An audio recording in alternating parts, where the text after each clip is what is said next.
हाय, आज बात करते हैं एक अच्छे विषय पे। संस्कार। संस्कार के डिफिनीशन में नहीं जाएंगे, क्योंकि संस्कार का मतलब सबको पता है कि वो परंपराएं, वो मान्यताएं, वो चीज़ें जो हमें अपने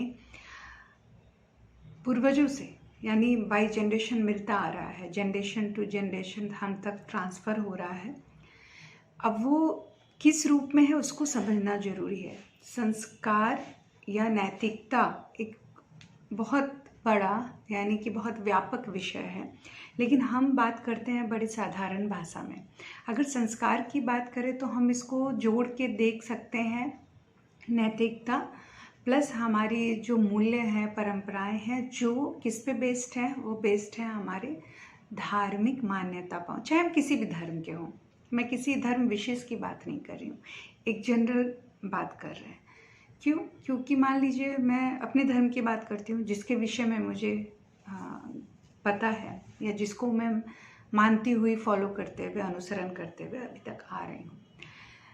धार्मिक चीज़ों को या धार्मिक मूल्य से फ़ायदा ये होता है कि इसको हम कट्टर पंथिता से नहीं जोड़ते हैं, बल्कि इसको अगर इस रूप में देखें, इसके पॉजिटिव एस्पेक्ट को, इसके सकारात्मक पक्ष को देखें, तो धार्मिक मान्यताएं या मूल्य पीढ़ी दर पीढ़ी हमें सिखाई जाती है, कहानी के माध्यम से, पूजा पाठ के माध्यम से, जो भी जिस धर्म में है उनके रिचुअल्स के माध्यम से, फिल्मों के माध्यम से, माइथोलॉजिकल जो फिल्म या सीरियल, स्टोरीज, कहीं से भी जो सोर्स ऑफ नॉलेज है हमें प्राप्त होता है, और अपने परिवार से जो हम सुनते आते हैं उसी को हम फॉलो करते हैं। उसमें क्या फ़ायदा है? तो धर्म हमें अच्छाई से जोड़ के रखता है। अब वो चाहे किसी रूप में हो, या तो कोई बहुत ज़्यादा धार्मिक होता है, सबके अपने अपने विचार है, चाहे वो किसी भी धर्म का व्यक्ति हो, सब एक जैसे नहीं होते हैं। कोई बहुत ज़्यादा धार्मिक होते हैं, कोई सिर्फ पूजा पाठ को धर्म से जोड़ के देखते हैं। लेकिन मुख्य रूप से अगर बात करें तो बात है सिर्फ इसके अंदर की आत्मा को समझने की, कि धार्मिक मान्यताएं अगर मैं गलत नहीं हूँ तो सामान्य रूप में हम चीज़ों से डरते हैं, चाहे वो किसी भी धर्म के लोग हों। चाहे आप कुरान में देखें, आप बाइबल में देखें, आप हमारी जितनी भी पौराणिक कथाएं हैं या रामायण, गीता, सभी में एक ही बात कही गई है कि हम कर्मों से, हमें एक डर रहता है कि हम गलत काम ना करें, गलत कर्म ना करें, क्योंकि उसका फल या उसका सजा बुरा मिलता है ईश्वर के द्वारा, या जो भी वो शक्ति है उससे हमें बुरा लगता है। और सामान्य भाषा में फिल्में भी बनी हैं, गाने भी फेमस है, जैसी करनी वैसी भरी, जैसा बोओगे वैसा पाओगे, ये सब कहावतें हैं। तो ये कहावतें ऐसे ही नहीं है, शायद इसी डर की वजह से, इन्हीं डर की वजह से हमें ये सिखाया गया, सुपर इम्पोज किया गया हमारे ऊपर पीढ़ी दर पीढ़ी कि हम अच्छे रहें। और अगर मैं कहूँ तो इसमें गलत भी क्या है?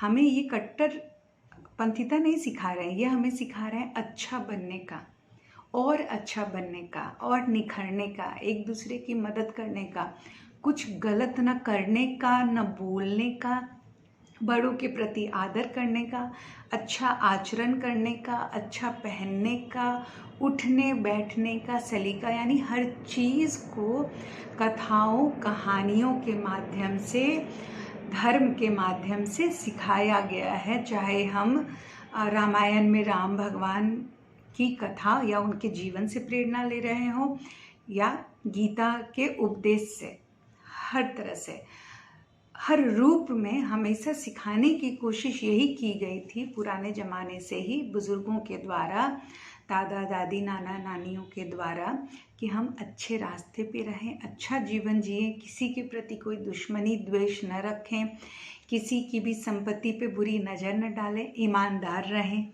सरल रहें। ये सारी चीज़ें हमें सिखाई गई है। और अगर मूल रूप से आप देखें, समग्र रूप से, तो यही संस्कार है, यानी अच्छे रास्ते पे चलना और अच्छे बने रहना समाज के लिए भी ज़रूरी है।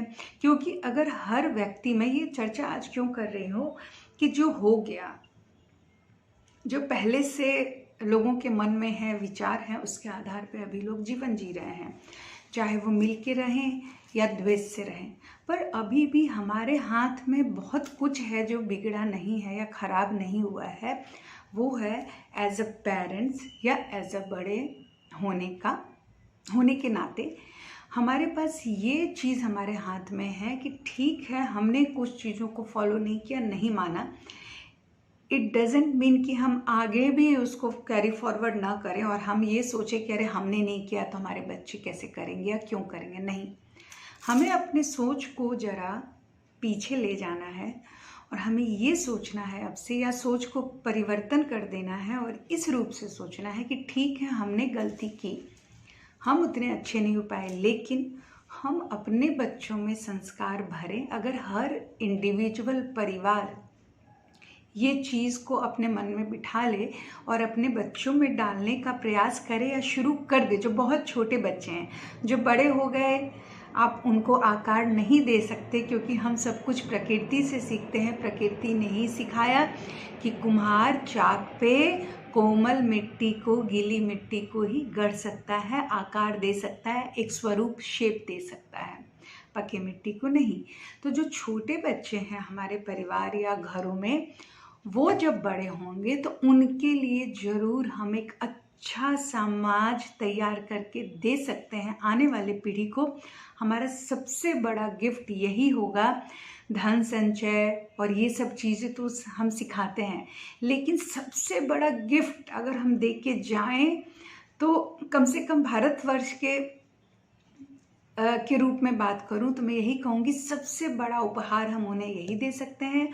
जो लाइफ टाइम इंश्योरेंस जिसको हम कहते हैं, वो सबसे बड़ा इंश्योर यही कर सकते हैं कि वो जब बड़े होंगे उनका जो समाज होगा वो इतना दूषित ना हो, उसमें सच में सतयुग के गुण हो, जिसको हम कहानियों में सुनते हैं और हम सोचते हैं अच्छा ऐसा कभी हुआ था, ऐसा नहीं हो सकता।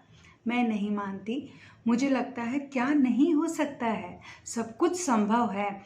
अगर एक व्यक्ति भी परिवार में ये चाह ले और अपने बच्चों में ये गुण दे बचपन से ही। हम भी अब लेट हो गए, बच्चे बड़े हो गए, पता नहीं कितना दे पाए, हम में से अधिकतर अभिभावक को नहीं पता है, लेकिन जिनके छोटे बच्चे अगर बचपन से संस्कार दें, समय निकाल के ये सोच के कि ये भी एक, जैसे हम पढ़ने के लिए उनको फोर्स करते हैं कि पढ़ो, नहीं पढ़ोगे तो क्या करोगे, डॉक्टर इंजीनियर कैसे बनोगे, पैसे कैसे कमाओगे, हम ये सिखाते हैं। तो अब से एक चीज़ ये भी ऐड ऑन कर लें कि हम उनको संस्कार सिखाएं, अच्छी बातों का। घर में धार्मिकता से एक और फायदा है, ईश्वर की चीज़ों में ये नहीं कह रही हूँ कि अंधविश्वास बढ़ता है, लेकिन हाँ, ये सब सुनने से, भजन सुनने से, अच्छी बातों को सुनने से, ऐसे मोटिवेशनल चीज़ों को सुनने से, या घर में आप धीमे से फिल्मी सॉन्ग, मैं ये नहीं कहती फिल्मी सॉन्ग मत बजाइए, मेरे कहने का मतलब है एक समय पे जब आपको लगता है शांति की ज़रूरत है तो आप धीमे से भजन चलने दीजिए, या कोई मेलोडियस ऐसे ही धुन चलने दीजिए। कुछ भी ऐसी चीज़ें जो रोज़ अगर घर में बज रही हैं या बच्चों को सुनाई दे रही हैं, उनके कानों तक जा रही है, तो स्वाभाविक रूप से उनकी सोच और उनको वही चीज़ अच्छी लगने लगेगी जो हम बचपन से उनको देंगे और वो माहौल क्रिएट करेंगे। तो बहुत आसान है, हम कर सकते हैं, स्पेशली बच्चों के लिए।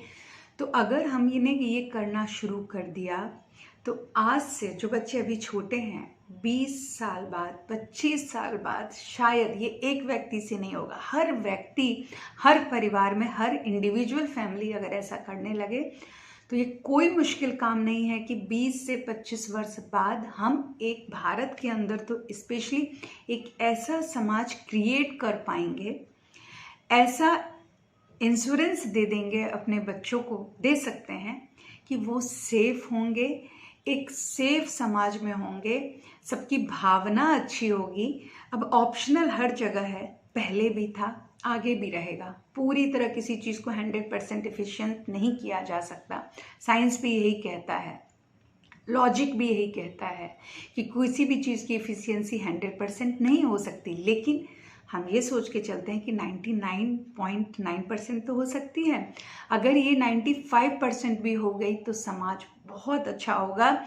20 से 25 साल बाद हम एक ऐसा समाज बच्चों को दे पाएंगे, एक ऐसा वैचारिक अच्छाई, मोरालिटी वाला सोसाइटी दे पाएंगे, जहाँ लोग आस्था भी रखेंगे अच्छाई में। क्योंकि आस्था देखिए तभी तक टिकी रहती है, ये अंधविश्वास की बात नहीं है। आप फैमिली टू फैमिली देख लीजिए, जिस फैमिली के लोग थोड़ा ज़्यादा धार्मिक होते हैं, ज़्यादा मतलब कि लोगों की तुलना से, हम लोगों की तुलना में थोड़े अधिक होते हैं, या उनके घर का रहन सहन वातावरण ऐसा है जहाँ भजन बज रहे हैं, इसमें कुछ भी कॉन्फ्लिक्ट नहीं है या कोई कन्फ्यूज़न की बात नहीं है, ये प्रूवन है और ये सच है, ये देखा हुआ है।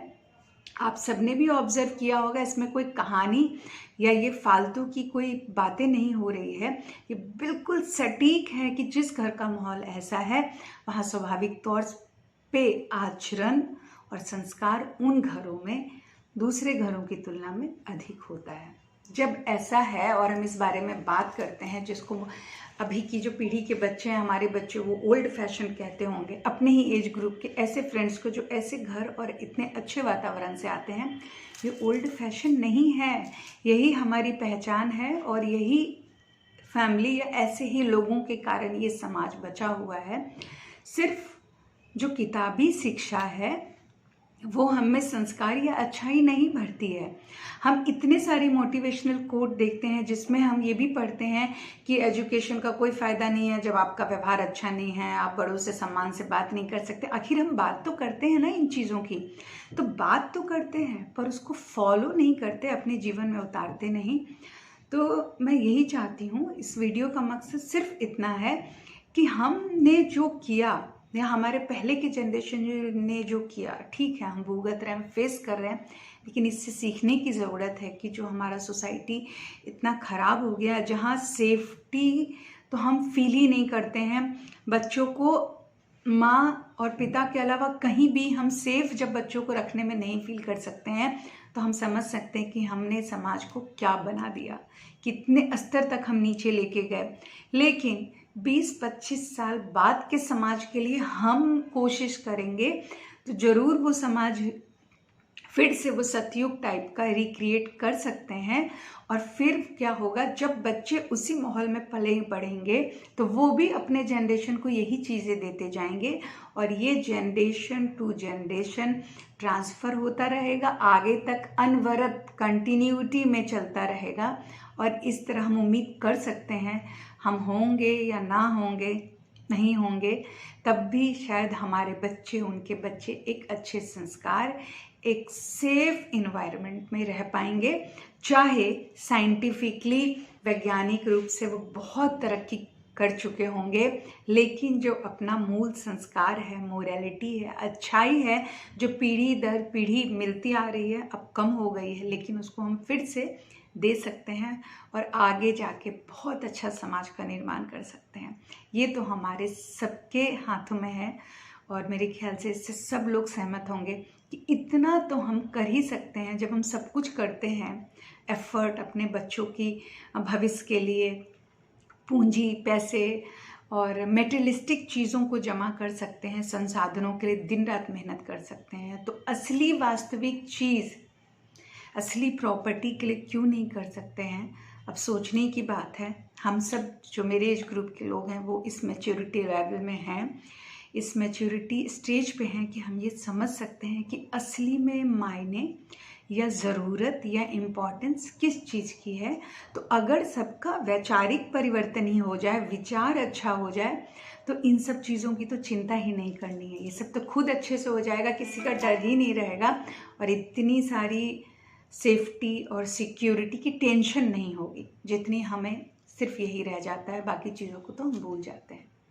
तो बस इतना ही आज के वीडियो में। आगे की वीडियो में और बात करेंगे। तब तक के लिए नमस्कार।